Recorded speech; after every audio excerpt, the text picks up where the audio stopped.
What's up, everyone? Today's video is going to be on what to bring to basic training. For this, I'm going to use what I brought and the list that they usually give you when you leave. But I'm going to tell you why you should get certain things from my experience looking at this list. Alright, so for clothing, it says to bring 1 day's supply of casual, comfortable clothing. What that means is I would just bring a plain white or plain black t-shirt with jeans, no matter how hot or how cold it is. I mean, if you go in the wintertime, you bring a sweatshirt too. But if you go into like Benning or Jackson or something like that, it doesn't really get cold down there, so you don't really need it. But I would just bring that, maybe an extra t-shirt just in case. But that's only because if your flight lands late, you don't end up going into the basic until the next morning, which doesn't usually happen because people usually come in pretty late, and then you get issued your PTs that night. So I mean, you change your as civilians. 3 sets of underwear.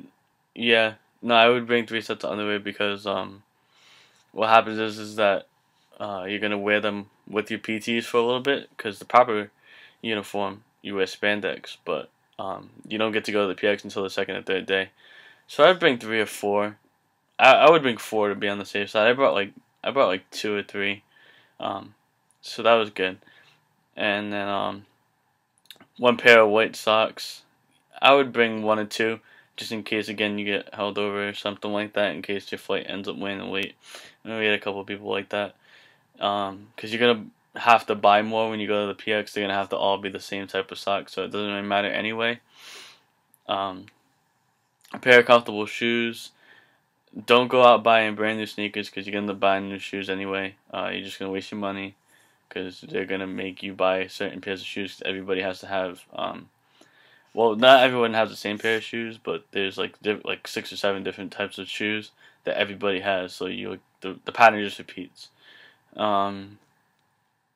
Obviously, if you wear glasses, your glasses because they're gonna help that, and they're also gonna check your vision again when you go to order your BCGs, which are now they're much skinnier.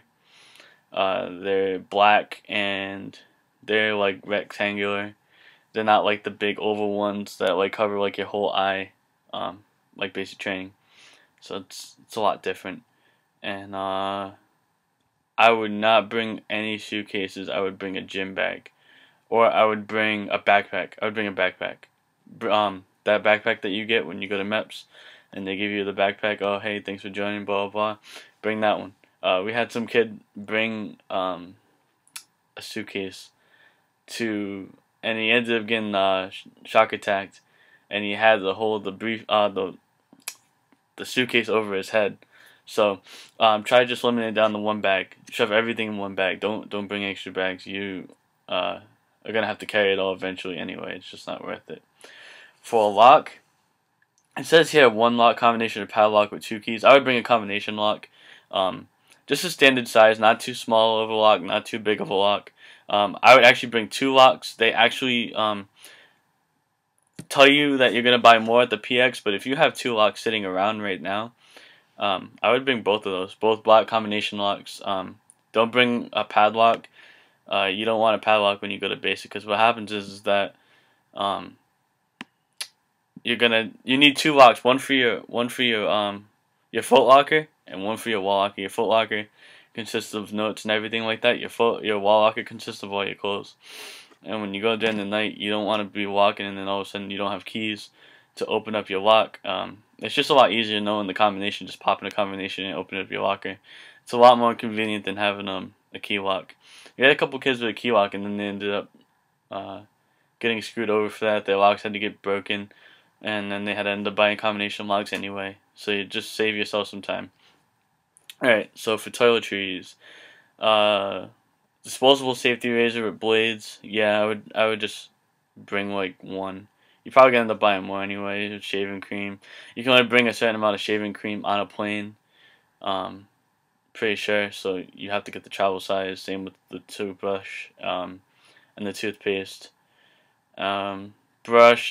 Males, you don't need a brush. You're gonna get your hair cut. Females, yeah, bring a brush and or a black comb, whatever. All you need is one washcloth and towel because they make you buy towels. Military issue basically. The towels come all brown, and you can buy the towels with the washcloth. So, antiperspirant, yeah, you can bring that. Shower shoes, um, yeah, you can bring shower shoes. I mean, they kind of made us buy them in basic. Um, but for the first night, you're gonna need some shower shoes. The shower shoes that we have were all black, so they want everyone to be uniformity. So I mean, it's really up to you in that category. I honestly don't think I brought shower shoes. I bought them at the PX going to basic, and I was fine with that. So I took like 1 or 2 showers without no shower shoes. Big deal. Um, Dental floss, yeah, you can bring that too. Uh, I actually did bring that to reception, and I ended up buying it throughout basic training, so that was a big help. And shampoo, males again, you don't need shampoo. You know, get your haircut. Females, travel size. Keep it travel size. Same with the soap. With the soap case, but I don't really see the point of that. Bringing a soap, I guess so, but they're gonna make you buy soap in a soap case anyway, so it doesn't really matter. Um, for money, you want to bring 10, $20, no more than 50. If you lose that money, it's not gonna get back to you, and you can actually get in trouble for bringing more than $50 with you at a time, especially when you lose it and you try complaining to a drill sergeant or something like that that you lost your money or that your money got stolen. They're gonna say, yeah, you shouldn't be carrying that much money, so screw you.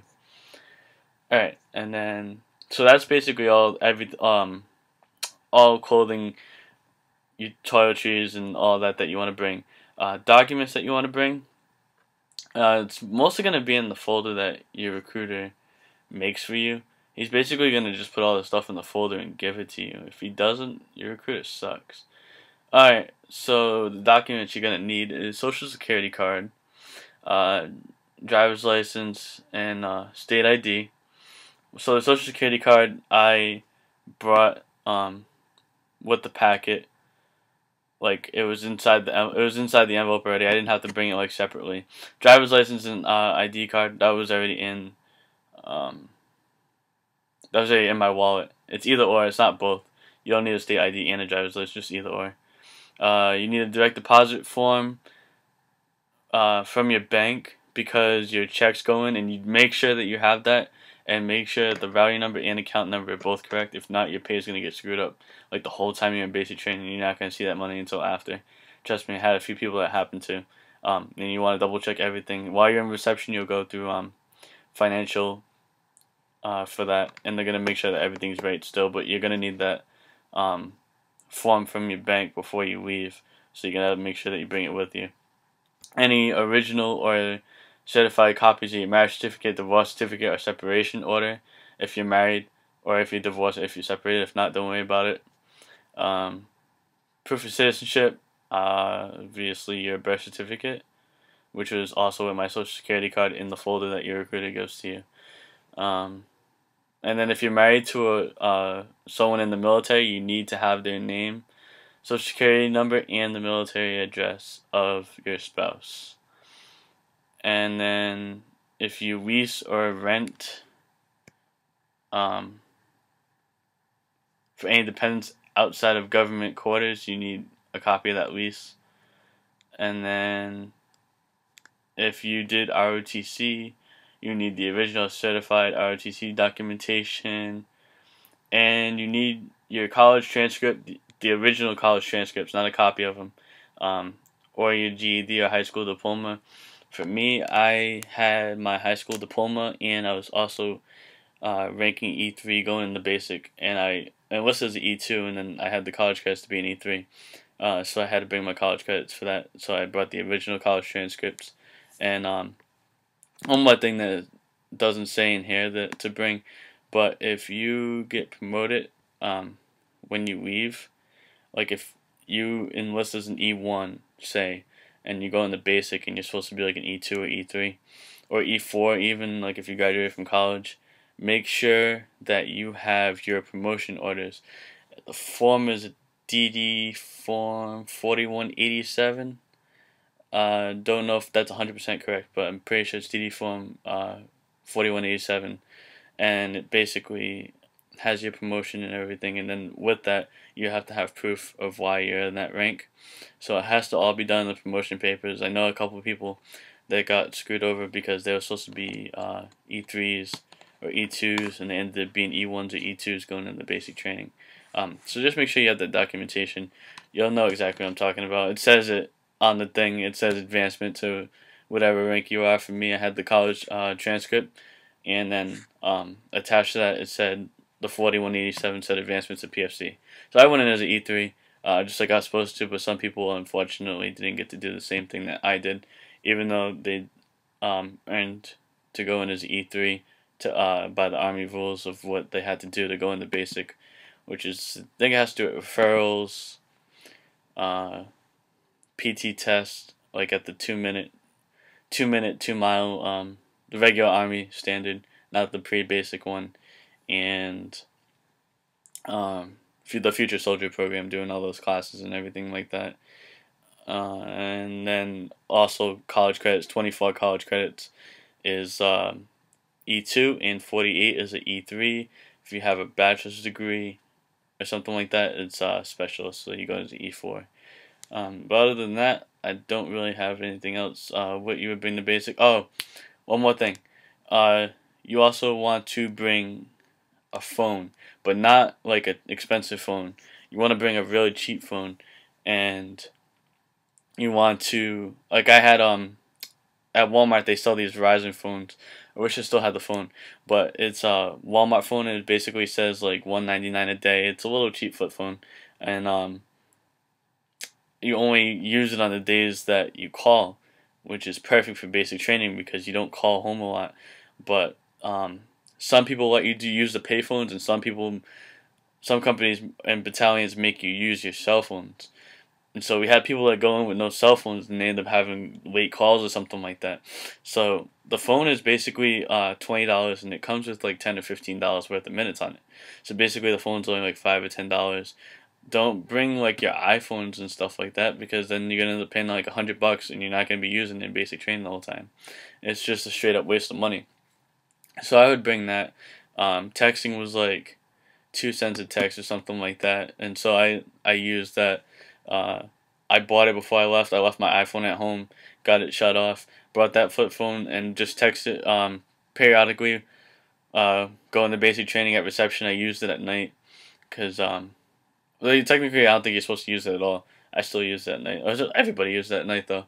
So when I had calls to my parents in basic training, I used that cheap phone, and did it all the way until family day, and then my parents brought my phone down. So you want to try to go the cheap way out, just bring a cheap cell phone, because cell phones have gotten stolen, and people have gone inside the cell phone, whatever, like they've gotten away with it and stuff like that. You just don't want to be in the middle of that, especially not with an expensive phone. Just buy that cheap phone. I got mine from Walmart. It was a Verizon phone. It was like $20 or $15. Came with $10 a minute on it, and then you always put minutes on it. You can always use your card and stuff like that. And just another tip: when you go to basic, don't bring a lot of cards. People brought a lot of cards. All you really need is like your debit cards, and don't really bring any credit cards. You don't need to be charging anything while you're in basic training. Just bring like your debit cards, your driver's license. If you're reserve and you already had a National Guard, you already have a military ID, bring that.